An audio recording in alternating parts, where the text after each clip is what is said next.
Welcome to Uncle Bert's radio broadcast. This radio show was broadcast by the United States Department of Agriculture in 1926.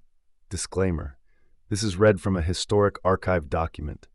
Do not assume contents reflects current scientific knowledge, policies, or practices. This broadcast was aired 28th of April 1926.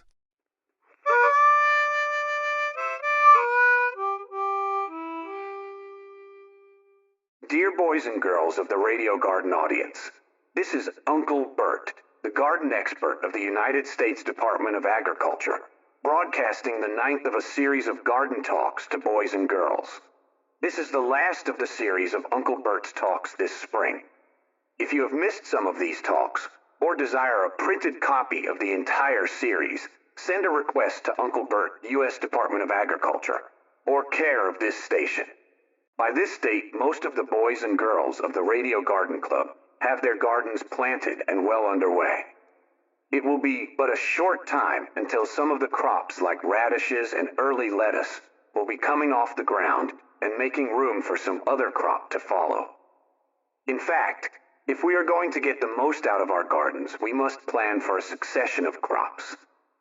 In gardening, we speak of companion crops and succession crops. By companion crops is meant the planting of two crops side by side, one of which matures early and leaves more room for the later one. By succession crops is meant the planting of one crop after another on the same ground. The garden crops which may be used for companion crop are radishes, lettuce, beets, spinach, early spring onions, and a few others. In fact, any crop that matures quickly can be used for a companion crop with tomatoes. Cabbage, beans, lima beans, and okra. Care must be taken that the main or primary crop is not crowded or injured by the companion crop.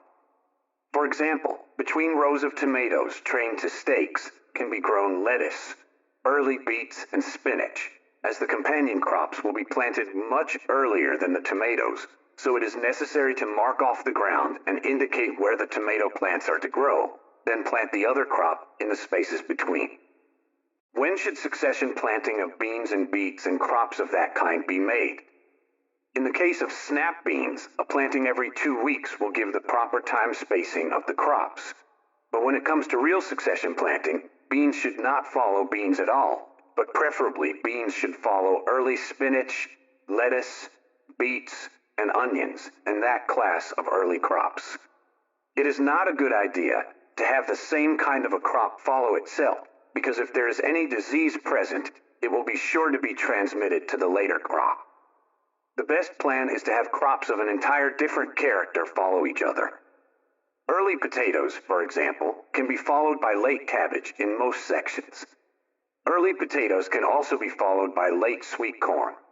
Spinach, mustard, and early beets can be followed by later plantings of beans, corn, and late potatoes.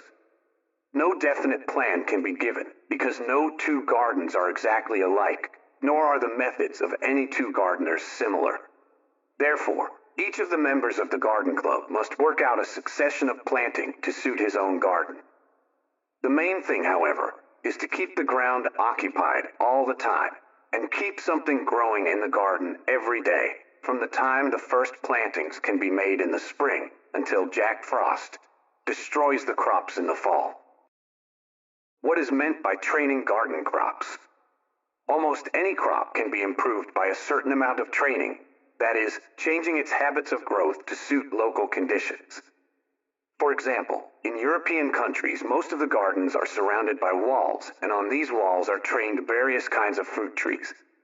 Pear trees, for example, are made to grow in the shape of a fan against these walls.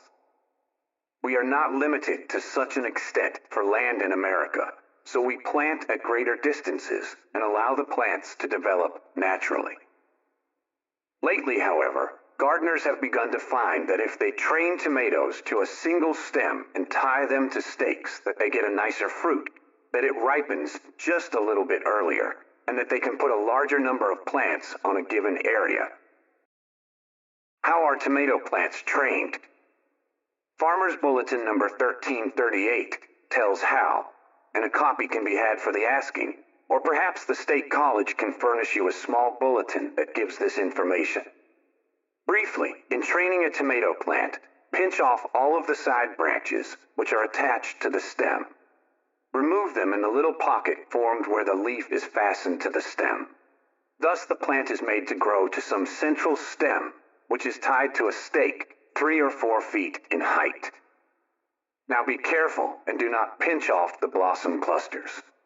However, these do not appear in the little pockets where the leaves are attached to the stem, but on the side of the stem, almost opposite from the leaves or a little below. One of the boy gardeners in a Washington garden club made that mistake and pinched off the blossom clusters thinking that they were stems. When tomatoes are trained as described, about 5 or 6 good clusters of fruit are formed on each plant. What other plants can be trained like the tomato? None in the same manner. However, cucumbers and muskmelons can be trained upon a trellis or a wire netting. Lima beans can be supported nicely on a wire fence, or on strings stretched to a board fence, or on the side of a building. One of the gardeners in Indianapolis planted his lima beans along a 6-foot woven wire fence around the side of his lot, and that fence produced enough lima beans to supply the needs of 3 families.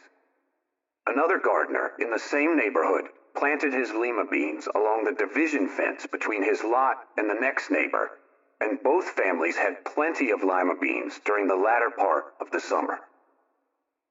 Cucumbers spread all over creation if left to their own inclination, and so where space is limited, they can be planted near one side of the garden, say 2 or 3 feet from the fence, and a piece of wire stretched from pegs in the ground to the fence, and the cucumbers made to travel over this netting, and occasional branches pinched out where they get too thick. It is really funny to see the cucumbers hanging through the wire, ready to be clipped off when they are in the right stage for using. Muskmelons can be trained on wire nettings, however. Their fruits are so heavy that they must be supported in little hammocks. These can be made by knotting together soft twine, using the regular knot employed in forming fish nets and hammocks. In England, where the climate is not suited to muskmelons, this crop is grown in greenhouses, and all of the melons are supported in little hammocks, and the vines trained on wires. It will not pay to train muskmelons except where garden space is extremely limited. In fact, it ordinarily does not pay to grow muskmelons in the small gardens at all. But if the boys and girls want to do something that is rather unique, they can plant the muskmelons along the fence or near the fence and support them in the hammocks like the English gardeners do. It is not necessary to place the hammocks under them until they are about the size of a baseball. The cucumbers do not need any support as their stems are strong. Lima beans are ordinarily trained on poles, or as already suggested, they can be trained on wire netting or on the fence. It is difficult to secure bean poles nowadays, so the fence is usually a better proposition. If a few poles are available, they can be set at intervals of every 6 or 8 feet, and soft twine stretched between the poles, forming a sort of net on which the beans can climb. Which way does the lima bean climb anyway, with the sun or away from the sun? Now I wonder what girl or boy in the radio club can answer that question. I'm not going to leave the answer to some of the boys and girls. Just as sure as fate, however, the lima bean does climb one particular way around the pole, and all that the gardener does, try as he may, will not make it climb the other way. Sometimes lima beans refuse to climb at first and have to be tied up to give them a start up the pole.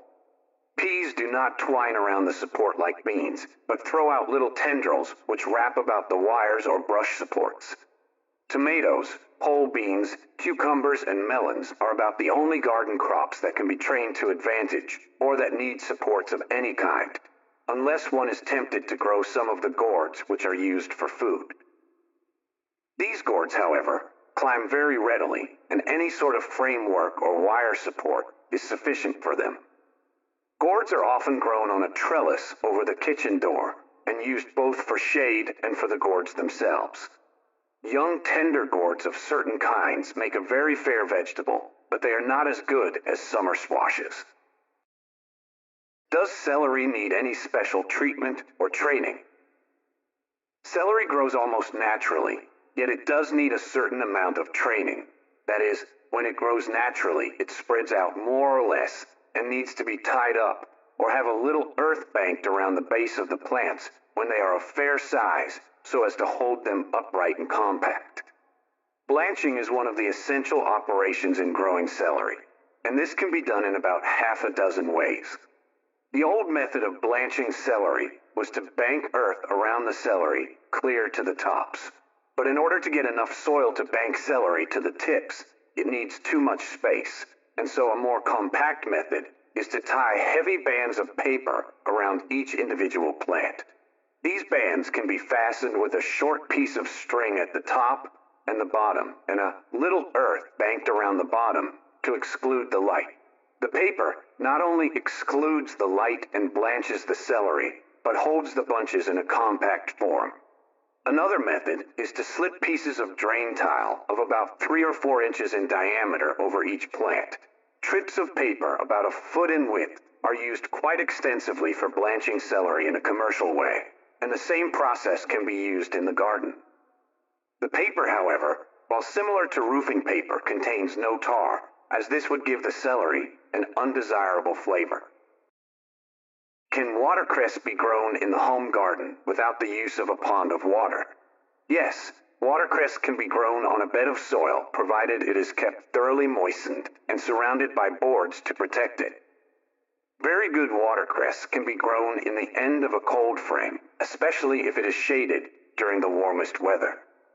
The proper method is to wet the soil and lime it rather heavily because watercress needs lime.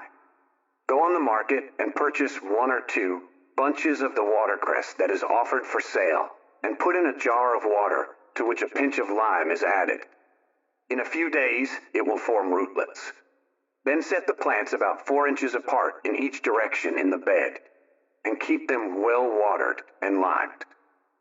This is the last of the series of Uncle Bert's talks this spring.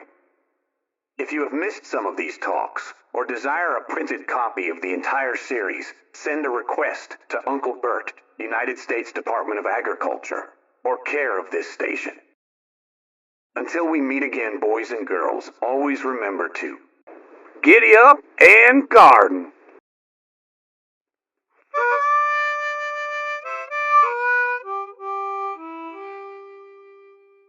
This production was researched and produced by BreakAway Empire LLC.